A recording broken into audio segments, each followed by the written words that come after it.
Hi, I'm Kathy Burns, and I'm out here at a house that I'm waiting for clients to come to at any minute, so I may be cutting this short.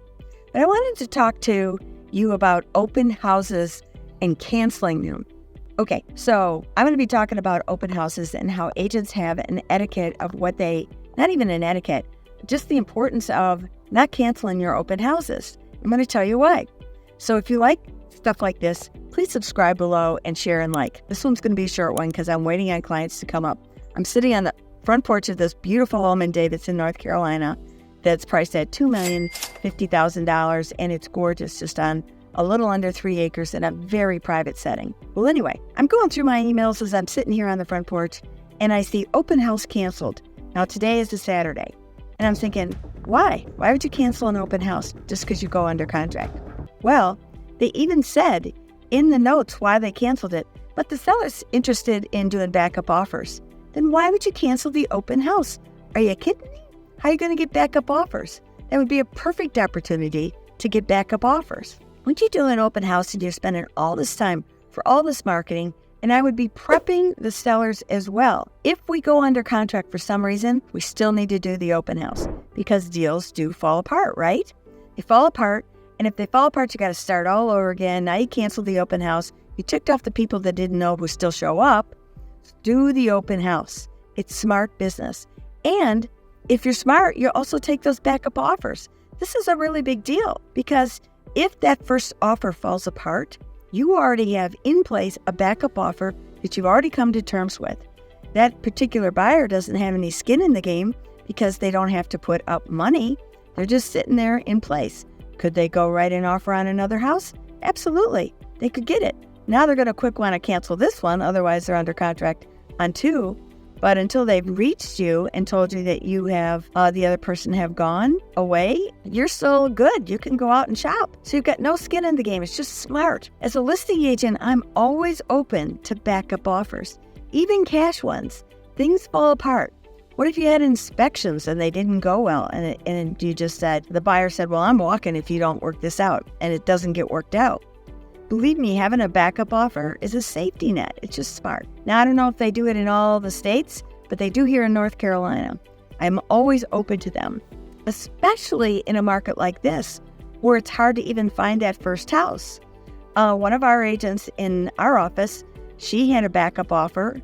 I said, what's the likelihood you think you're going to get on that?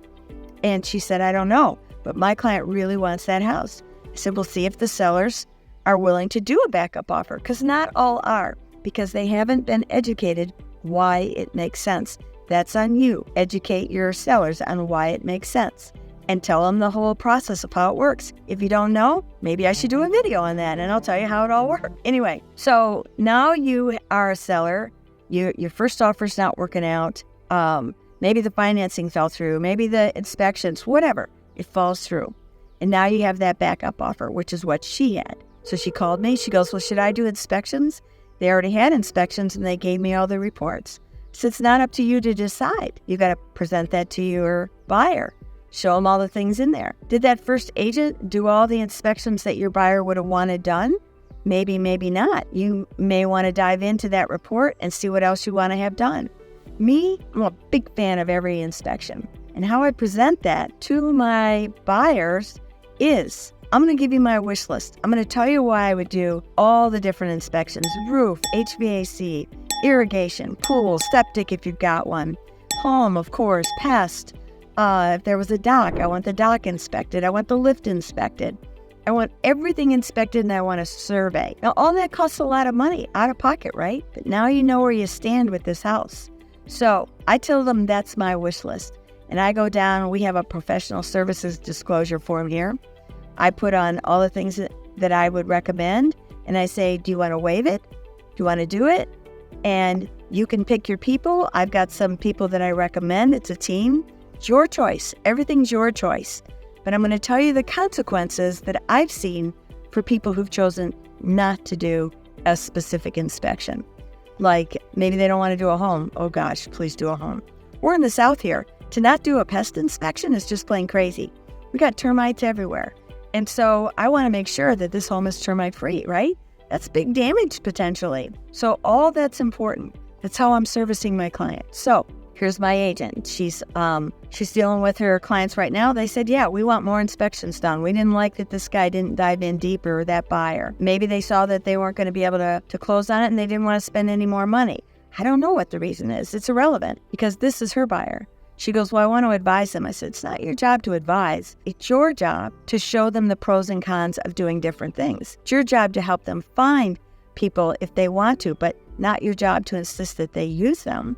They have a right to do whatever they want. So you guide them through the process. So she is in the process of doing that right now. This is a cash buyer, so he doesn't have to worry about an appraisal, but he could get one if he wanted. And he's paying over list price on this particular house. It's over a $2 million house. If I'm paying over, my client's paying over on a house, you bet I'm doing lots of inspections, and I will expect some reimbursement for the cost. Do I want my seller to do the repairs if I represent the buyer? Oh, heck no. They're not going to do it to the way that you would. I want either the value for it, either in closing costs. The last thing I like to do is off the price of the house, because that affects the current value of the house. If you get it all knocked down off the price of the house, you're hurting the value that it sets in the neighborhood. Don't do that unless you have to.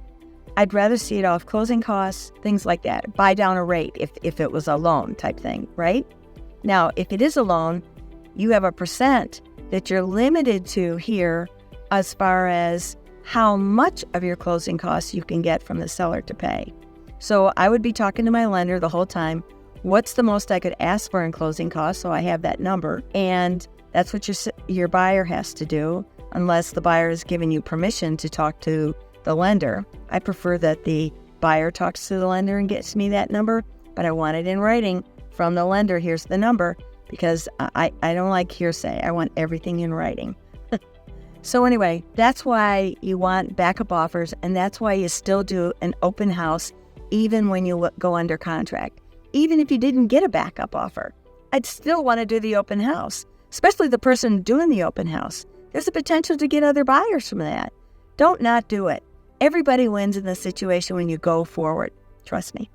So if you like things like this, please subscribe below and also share it with your friends, like it, because I got lots of good stuff like this. So come hang out with me.